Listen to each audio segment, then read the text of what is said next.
welcome to the Movies Past and Present podcast. It's September 5th, 2019, and this is episode 32. I'm your host, Stanford Clark, and I'm podcasting from the crossroads of the West in beautiful Salt Lake City, Utah.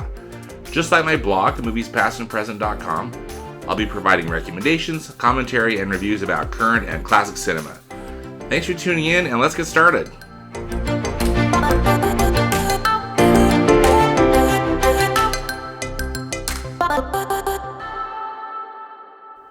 All right, well, back in the recording chair, and I hope you all have had a nice end to your summer, I guess post-Labor Day summer, and we're back at it with new fall movies. New in theaters this week, we've just got one film, and shockingly, it's a horror film. It's It, Chapter 2. Now, this is a follow-up to the original It that came out in 2017. That was just a humongous hit. I think it's like the highest grossing horror film of all time worldwide. It's based on a Stephen King novel, and this film reunites the same creative team, particularly the director Andy Muschietti is back, and he is reuniting the Losers Club, young and adult, in a return to where it all began. According to the press materials here, because every 27 years, evil revisits the town of Derry, Maine. It, Chapter 2, brings the characters who've long since gone their separate ways back together as adults, nearly 3 decades after the events of the first film. This film stars Oscar nominee Jessica Chastain. She plays Beverly.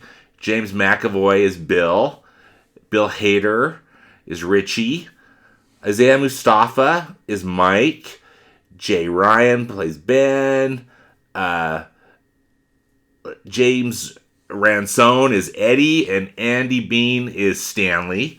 And reprising the roles as the original members of the Losers Club are the same kids that played the roles in 2017's original It film, because of this iteration of It. So Muschietti directed the film based on a screenplay by Gary Dauberman.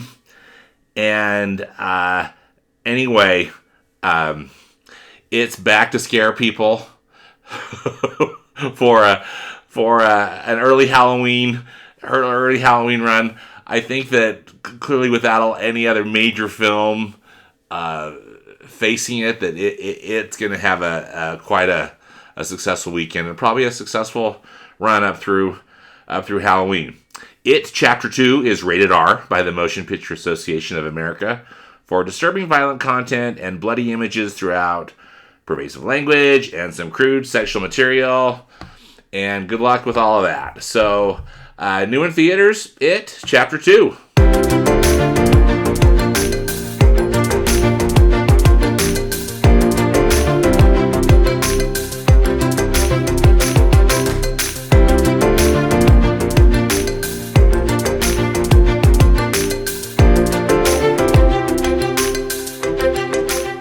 For reviews this week, I really mostly just want to give you a rundown of where I was a couple weekends ago. I went to the D23 Expo in California. Now, the D23 Expo is actually, think of it it's like a Walt Disney Company run Comic-Con. So D23 is the official fan club of the Walt Disney Company. It's owned and operated by Disney itself. D, of course, stands for Disney, and 23 is short for the year 1923, when Walt Disney launched his film business in California. So the D23 folks, they put on this big shindig every other year. So D23 started in 2009. They had an expo that year, and so this is actually the 5th time they've done the expo. This is the fourth one that I've been able to go to. I missed the one in 2017 due to some scheduling conflicts, but I was back at it this year, and it's a really interesting event. So they schedule it's the first year they did it. They actually did it for 4 days, Thursday through Sunday. These last few, I think from then on, they only have done it 3 days. So it's Friday, Saturday, and Sunday. It was August 23rd through 25th. And they meaning, Disney or D23, take over most of the Anaheim Convention Center, which is across the street from the Disneyland Resort there in Anaheim. And, and the Anaheim Convention Center is huge, and they again, meaning Disney, put together a big show floor of exhibits, and most every business unit of Disney has some kind of presence on the show floor. So they've got the movie studios, the Walt Disney Animation Studios, Pixar Animation Studios, ABC, the TV network often has a presence. ESPN, Disney Channel. I mean, it just goes on and on and on. They've got some stores set up in there, and I'll get to that in a bit. Of course, opportunities to spend your money.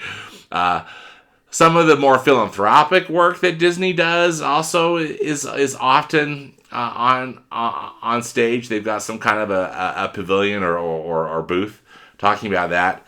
They also provide space where Disney related businesses, again, not necessarily owned by Disney, but everything from travel companies to websites and Disney and authors and whatnot. They have an area for people and also people that are just selling things, selling Disney memorabilia or pins or whatnot.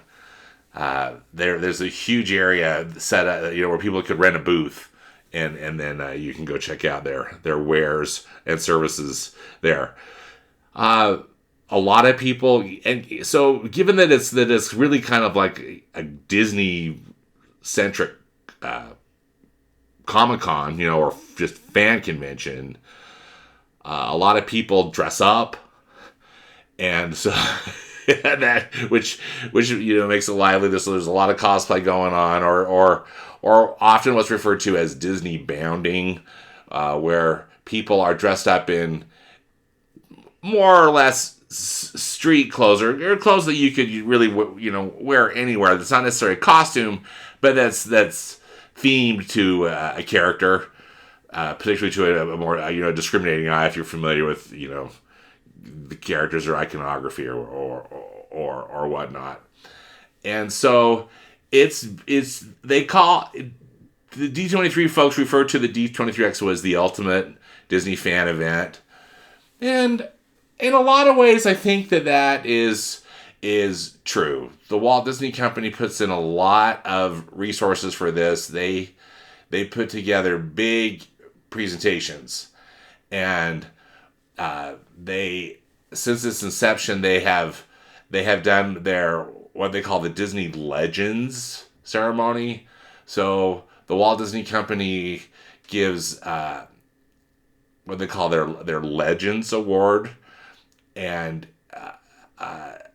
it's for actors and different creative people, different employees or artists or whatnot that work for the company that get this special status bestowed upon them, and they've done this ceremony at the D23 Expo, they did that again this year. People like Robert Downey Jr.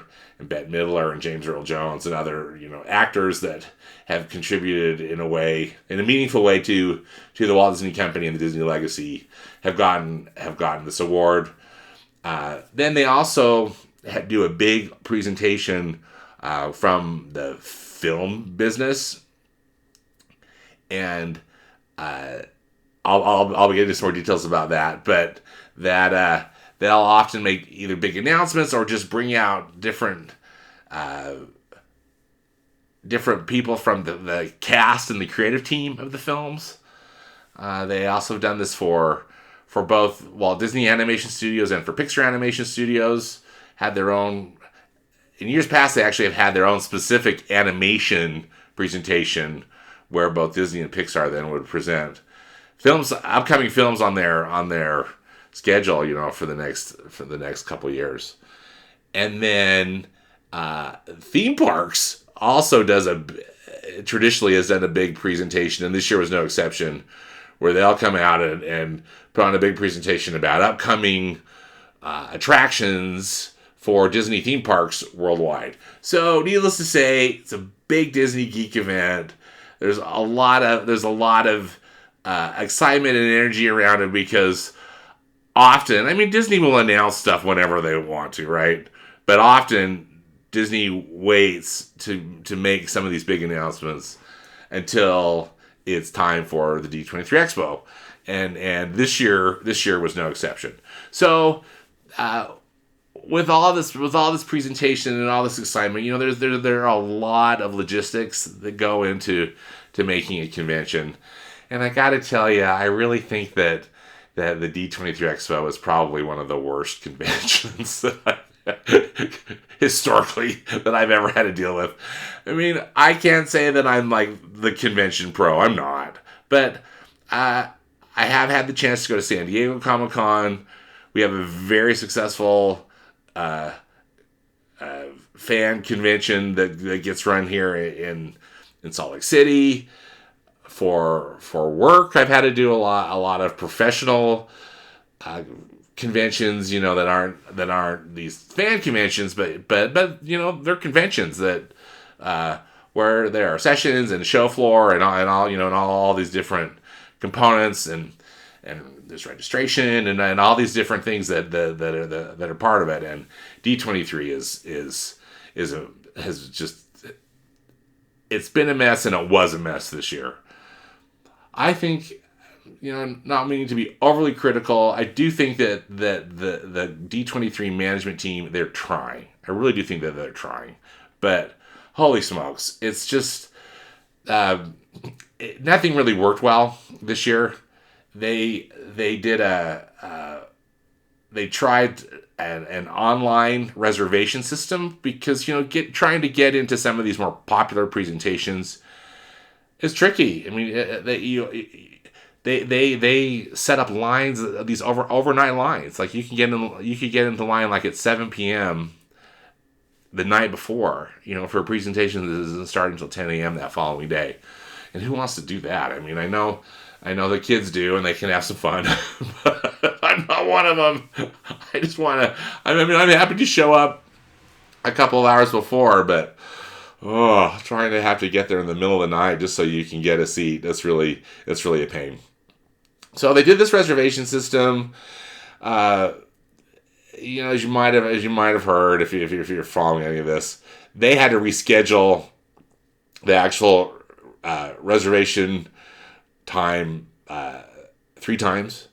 So the day of, the original day that they scheduled, all of us were on our computers ready to try to get into this virtual queue to reserve some stuff, and it was just it didn't work. The system crashed, so then they rescheduled it for another hour, and then they finally had to push it off to the following day, which made a lot of people upset because everybody had rearranged their schedules to try to get signed up for stuff. So by the time the following day, I was able to rearrange my schedule and get logged on, and I hardly got anything by the time. I waited in the virtual queue for 90 minutes, and some of my friends, they got right in, and I was thrilled. Good for them.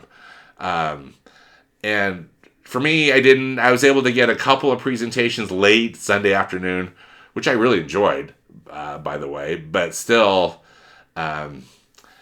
it was that was a bit of a bummer. I just don't think it worked well, and go figure. Again, Disney's got, it just seems like they've got so many resources, maybe not necessarily unlimited, but it often can seem that way, right? But and stuff. They're able to do other things that I think that work. But wow, whatever computer vendor they were using or whatnot for this reservation system, it didn't work. However, I have to say, at the show, so each reservation was tied with an RFID chip located in your convention badge, the badge that you need to get in. And I never had any problem with the badges. For me, the badge worked great. So you tap in. They had these readers throughout, or people walking around with some kind of an iPhone type of a device that could read the cards, and that all worked like a champ. I never had any problems with that. But wow, everything surrounding it was a total pain. I also had heard from friends that were there that just trying to get their badges was a huge hassle. Some people were picking at badges, either they were presenters or involved in some other capacity, and nobody knew what they were doing. It took in some cases it took them hours. I think one person it took more than a day. They were telling me about. Again, I heard the secondhand, but again, it's just these details. I just think that the details of the D23 Expo are just an absolute mess, and often, that's what kind of makes or breaks the con. Every presentation I went to was phenomenal. I'd give every presentation an A grade. But everything else about the con, I'd give it, frankly, a D grade or a D minus. And not D for Disney, just D because it's so bad. The one final note too, and part of this is just the nature of a convention, but the shopping at this convention, they make it so hard. It's so not fun. My plan was to spend Friday, the first day of the convention. I was with my darling sister, who just was going to be able to go to the convention for one day, and so our plan was to see the show, see all the exhibits on the show floor, and to try to do some shopping. So they had three stores, three primary stores. There was a big version of the Disney store, the store that we all know from shopping malls, across America and around the world. Then they also had what they called the Disney Dream Store. It was really, I think, more of the Disney Nightmare Store, if you're me. But the Disney Dream Store had basically souvenirs from the expo. So different items you could get that were themed to the D23 Expo 2019, like Mickey Mouse ear hats and T-shirts and stuff like that, as well as the ability to buy some art and books of people that were going to be there signing things, different talent, things, whatever, which again is kind of a traditional part of one of these fan conventions. And then they had Walt Disney Imagineering, which is the business arm of Disney that builds all the rides and resorts that the company does. They have a really cool company store. They call it Mickey's of Glendale, which is kind of funny, which is a kind of a play on the old Fredericks of Hollywood lingerie shop. But it's Mickey's of Glendale, because Walt Disney Imagineering is based out of Glendale, California. But Mickey's of Glendale traditionally has really cool stuff. They have shirts and just all sorts of notebooks and swag and things that are themed to different rides and attractions and resorts that, again, the Walt Disney Imagineering builds. And, really Walt Disney Imagineering is just one of the finest design firms in the country, if not the world. So typically that's been really cool. This year they split it, and thank goodness, but they had a Mickey's of Glendale pin exclusive store. And then a Mickey's of Glendale store, just where you get, clothing and posters and, all the other stuff that they were selling. Now, I did not wait. I didn't even check to see what was going on in the pin line. I don't collect pins. I wasn't interested in buying the pins. And often buying the pins has really gotten in the way of buying the other merchandise, just because, there are a lot of people that are really interested in these pins, and again, good for them. Although I think that they just turn around and sell stuff on eBay, a majority of these folks. But anyway, I heard through the grapevine, and I did not ask, so I don't know. But I heard that the line to get into the pin exclusive store of Mickey's of Glendale's was over 9 hours.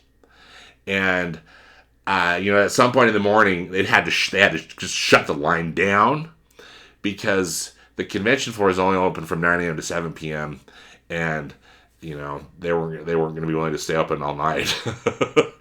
I waited for 2 hours just to get into the regular side. The other side of Mickey's of Glendale, the non-pin, side of Mickey's of Glendale's, and that just about did me in because, truth be told, I really don't love shopping, and to have to wait 2 hours just to go into a store. And then once we got in the store, there was some really cool stuff I was really happy about. I was able to get, and I was thrilled. But still, then there was another 30-minute wait just to pay. So almost 3 hours later, after the Mickey's of Glendale thing, I just, I was done with the shopping. I never made it to the Disney store or to the quote-unquote Disney Dream store. I just couldn't do it. The lines, again, were huge. I heard that the Disney Dream store also had they had a lot of square footage on the show floor. And so clearly a bigger store and bigger capacity. The person working the line said that it was maybe around 45 minutes at some point, but I didn't. Even that was too long. So anyway, shopping was a mess. So again, not a big fan of what they're doing with how they run the D23 Expo. It's just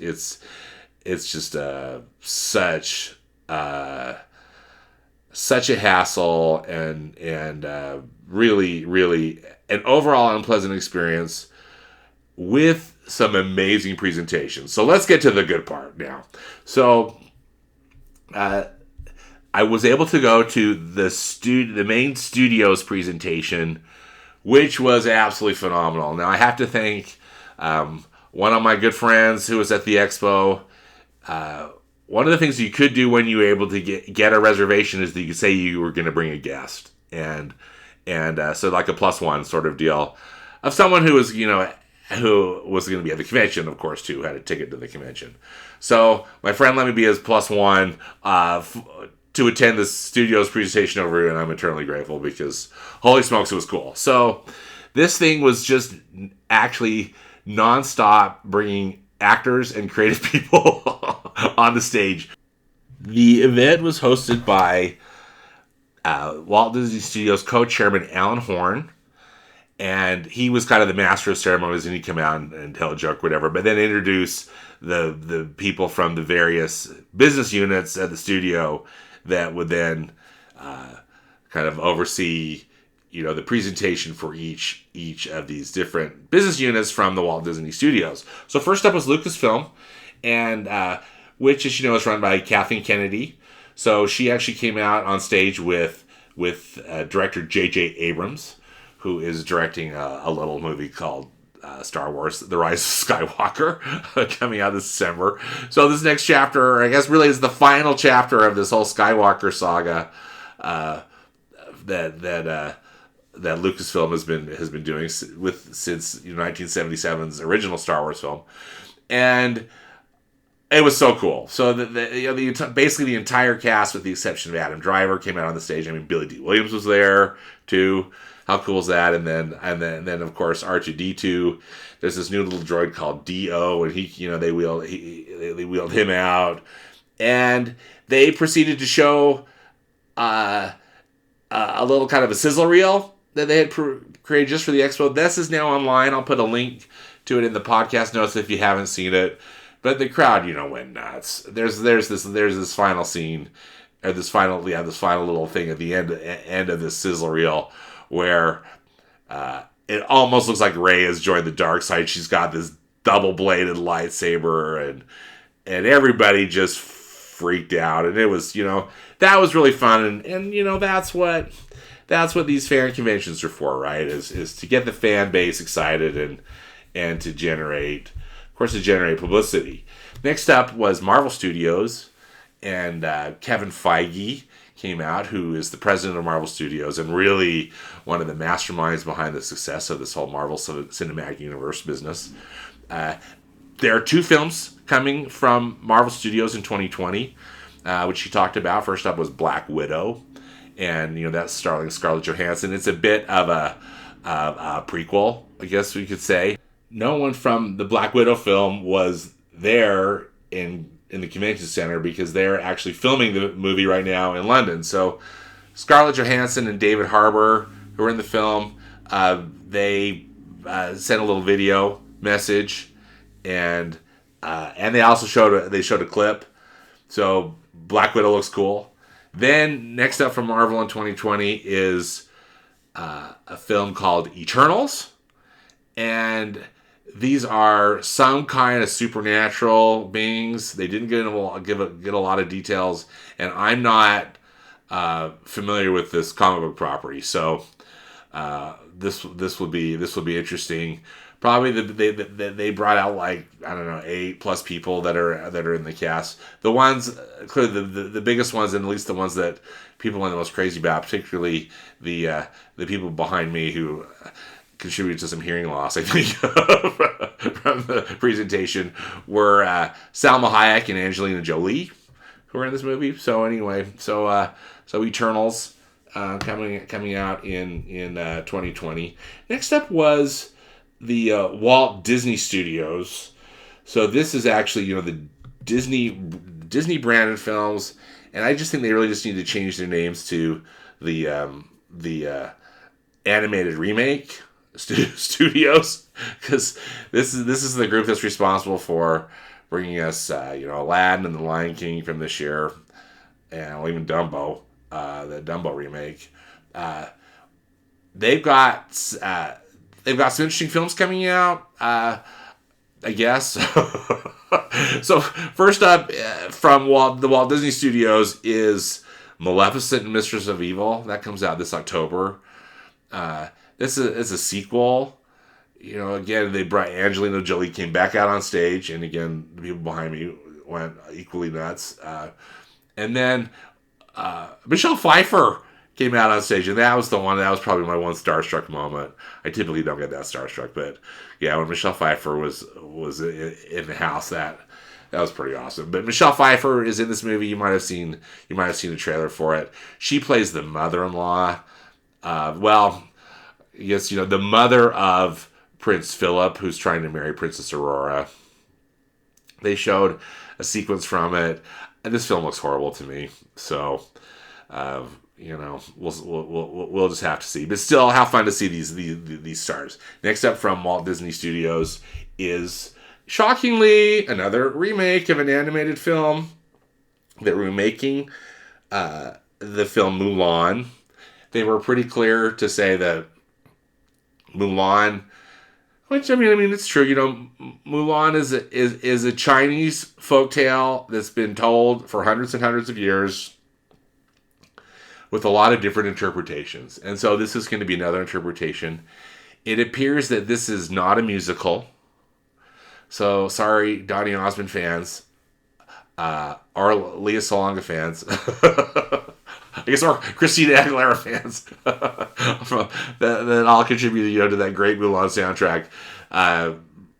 Doesn't appear to be any songs. Again, they didn't come out and say that, but there was no indication that this is going to be a musical. What they showed us at the convention was a scene from the Matchmaker sequence. And then right after that, then it went into the whole recruiting sequence for the Chinese army. So Mulan, it appears in this telling, Mulan might have actually a little sister who's a human. You know how in the animated film she's got quote unquote little brother who's just actually a dog, but it looks like she has a human sister, and her father. You know, I mean, then the same thing happens. Her father, who is physically not able to do it, but he's still, because of the honor involved, says he's going to join the Chinese army, or I guess or rejoin the Chinese army for this war, and then Mulan disguises herself as a boy and takes his place. The film it's got a director from New Zealand. It was filmed in New Zealand and China. They said no other actors were brought on stage for this film.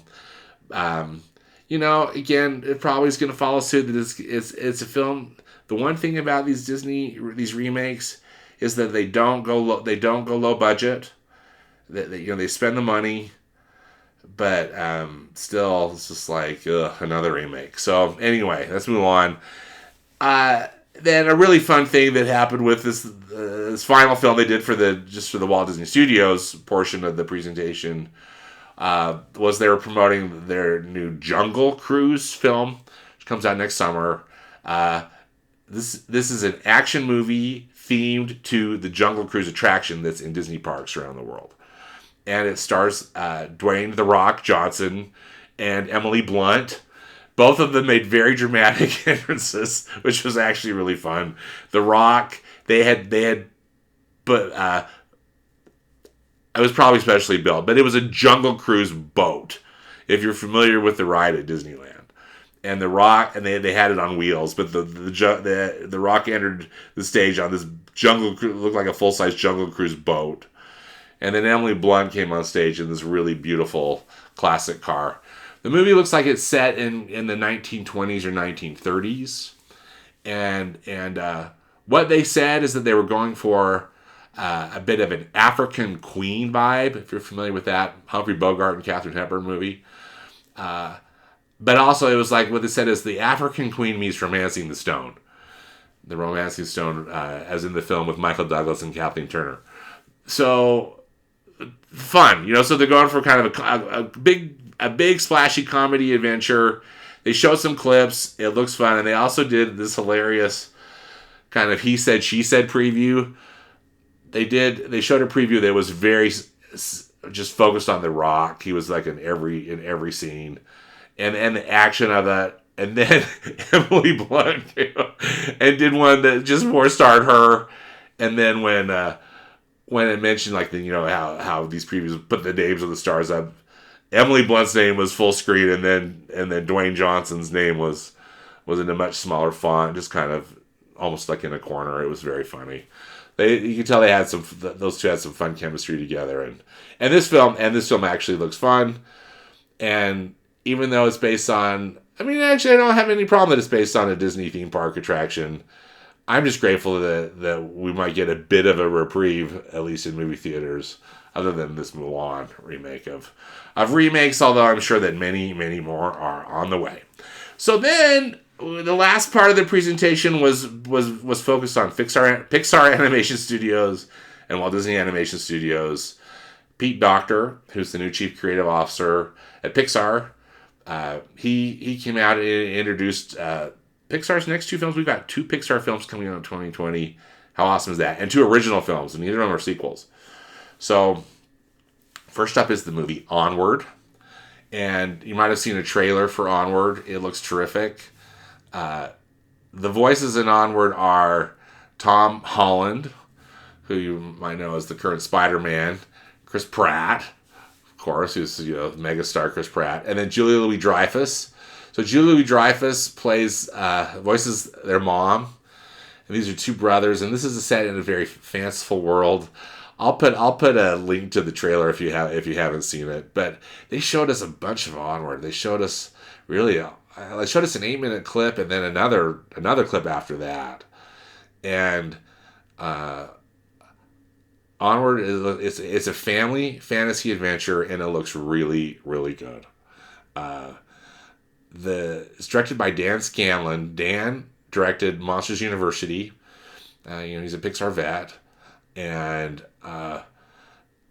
he told the crowd that really this film, the idea of it came from sadly he lost his father. His father passed away when he was young, and he wondered what it might be like to be able to spend some time again with his dad, and that really plays heavily into the plot of Onward. So March 2020 can't come soon enough for that.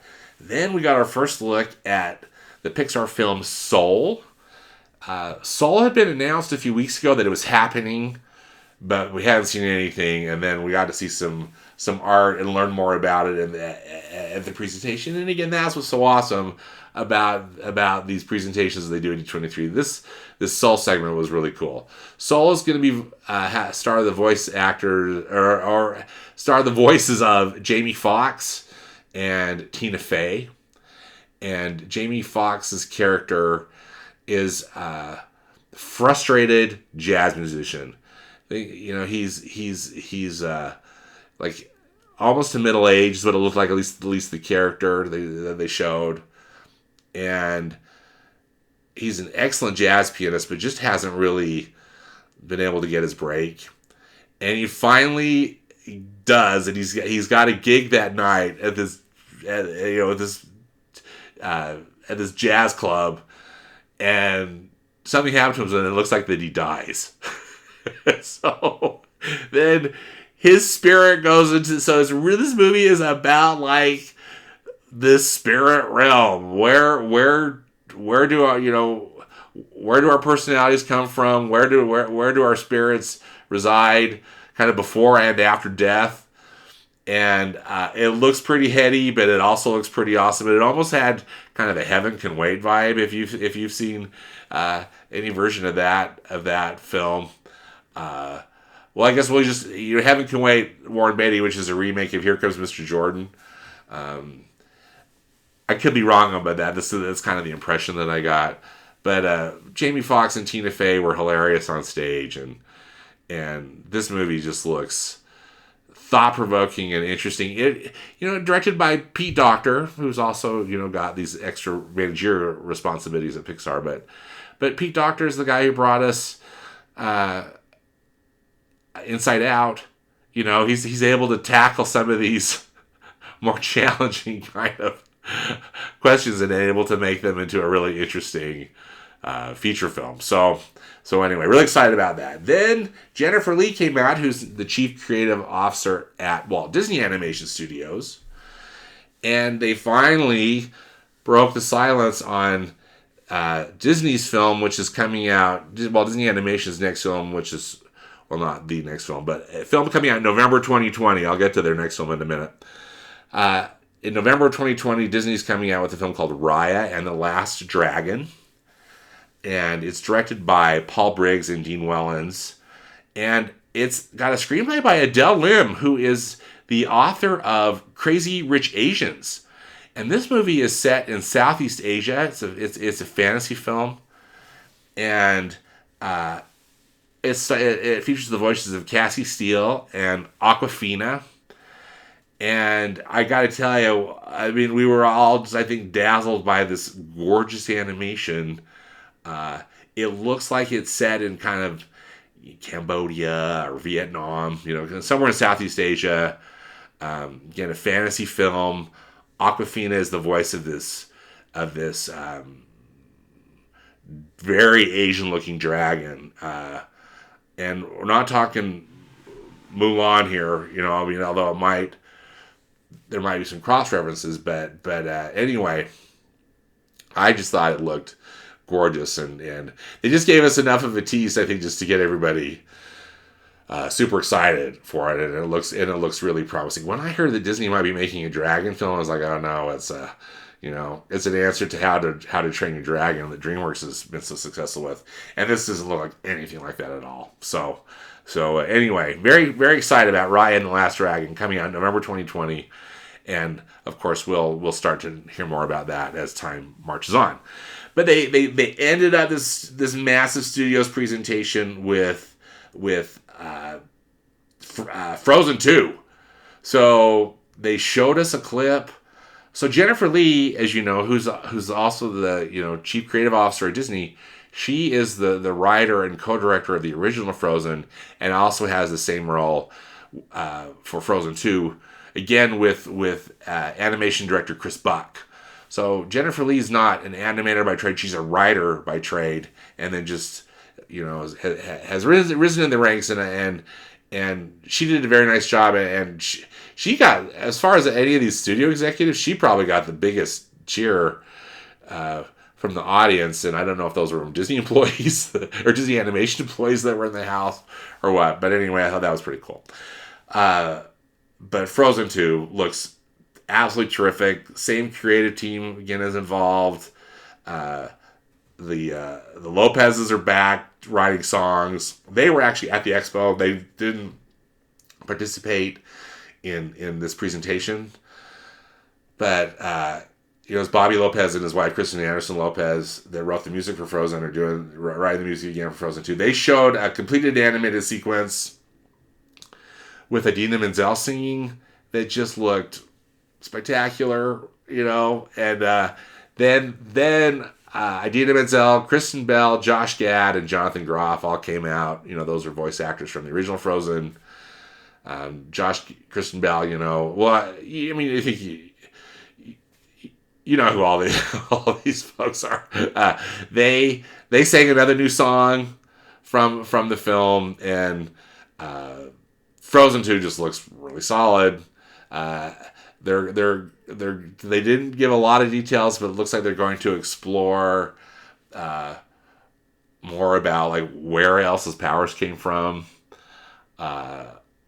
why their parents left on that voyage. Evan Rachel Wood was also brought on stage. She voices. She's the voice of Anna and Elsa's mother, and they showed just a little clip of that. But it's like from a flashback scene when the girls are very young. Again, because we know the mother dies. And then Sterling K. Brown also has a role in it, and he plays some kind of a lieutenant. And I don't know if he's just there at Arendelle or whatever, but so a couple of new characters in the film, at least that they introduced. I think there's probably some more characters that they're keeping under wraps. But we'll know soon. Frozen 2 opens up November 22nd.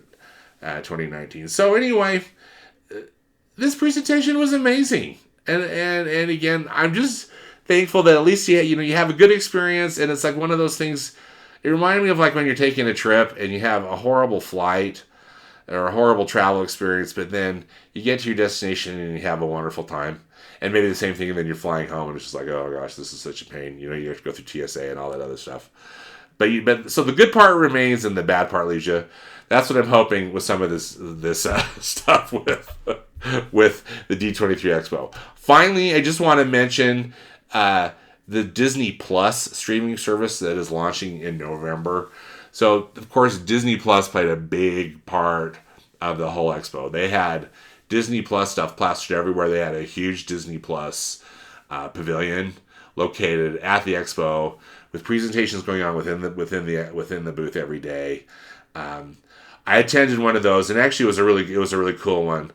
Film historian Leonard Maltin was there, and he and his daughter Jessie Maltin did a presentation about classic Disney films that are going to be available on the Disney Plus service at launch that he thinks we should all watch.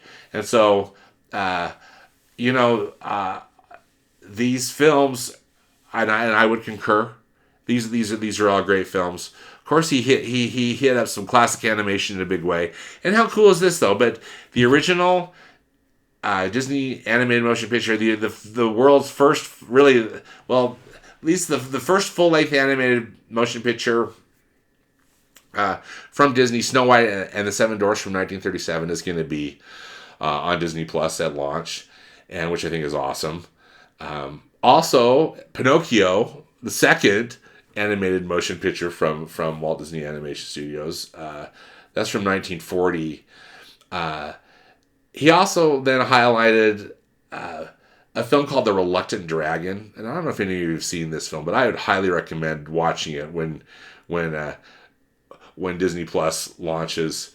It's a delightful film about the behind the scenes of how an animated film works, and then they show the creation of a short about the reluctant dragon, which is actually truly a short story, and that film just couldn't be more charming and interesting, particularly if you've got any interest in the history of the Disney Studios.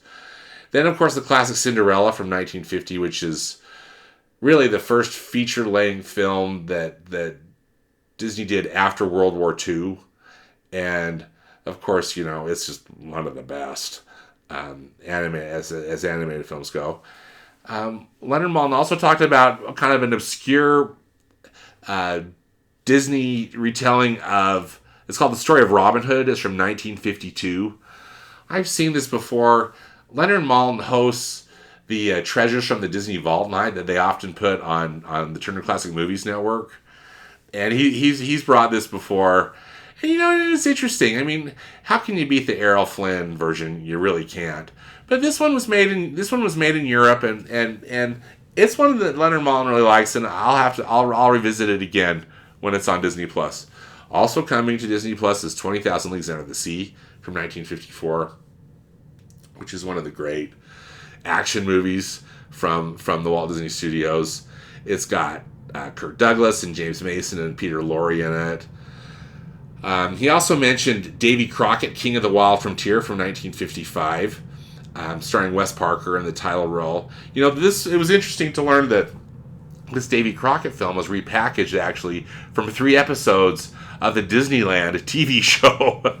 So they just pieced together these three different episodes and from 1954, and then in 1955 they released it as a feature film, and it was a big hit. Darby O'Gill and the Little People from 1959. I don't know if this is a film you've seen as well, but it's one of Sean Connery's first films, and they use a lot of amazing camera work in this film too. It's quite impressive to see what they were able to do. Again, purely just with camera and forced perspective tricks. And then finally, really what Leonard Maltin was saying, one of Walt Disney's finest films, Mary Poppins from 1964. But how cool are all these movies are going to be available on Disney Plus? In addition to a lot of original content that they're creating, Lucasfilm is creating a lot of really cool Star Wars content. For one of the things that was announced was a new series based on Obi-Wan Kenobi, starring Ewan McGregor, and that's going into production next year. I bet you it's not probably on the Disney Plus service until like 2021, but still awesome. And Marvel Studios is creating a number of series that are really basically spin-offs from the Marvel Cinematic Universe. And Kevin Feige said that all these Marvel Studios series that are going on Disney Plus are going to fit in within the Marvel Cinematic Universe. So again, how fun is that? Some other series, just in a lot of family-friendly content. One thing that I thought was actually pretty cool was that they're putting in, that kind of look like, I don't mean this critical, but just kind of like low-budget comedies that were really a staple of my childhood from Disney, in the 70s and 80s. And really, the Walt Disney Studios now, again, the remake studios, they're just focusing more on these big-budget remakes rather than also kind of evening out the mix with some of these low-budget comedies, because again, I just think they're just looking to make more money. So Disney Plus is going to be a good home for original films that look fun. There's a Christmas themed film called Noel, starring Anna Kendrick and Bill Hader, which looks adorable. And again, it's like one of those that maybe back in the day Disney might have released it in theaters, but it's going to be on Disney Plus, and it looks like it's going to be a great home for it. And then, of course, speaking of course, they have to put a live action remake on Disney Plus. They're doing a They've done a live action remake of Lady and the Tramp. Yeah. So anyway, I think that they used some real dogs, and maybe then if like kind of like with some of these Incredible Journey movies, they'll be talking, but I'm not sure how much. I haven't seen the trailer yet. I didn't go to that particular Disney Plus presentation, but anyway, I think this also is going to be an outlet for some live action remakes, but we don't have to watch them. That's the thing. You can control what you watch. So anyway, Disney Plus looks awesome. It launches November 12th. I will have links in the podcast notes on my blog.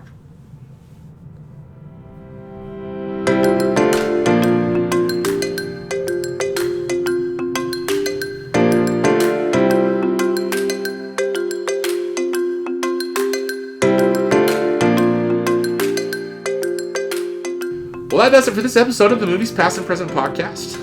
Again, links and more information about all the movies discussed in today's podcast can be found in the podcast notes on my blog at moviespastandpresent.com. As always, I hope you will enjoy some good movies this week, whether they be from the past or the present. Until next time, thanks for listening and see you at the movies.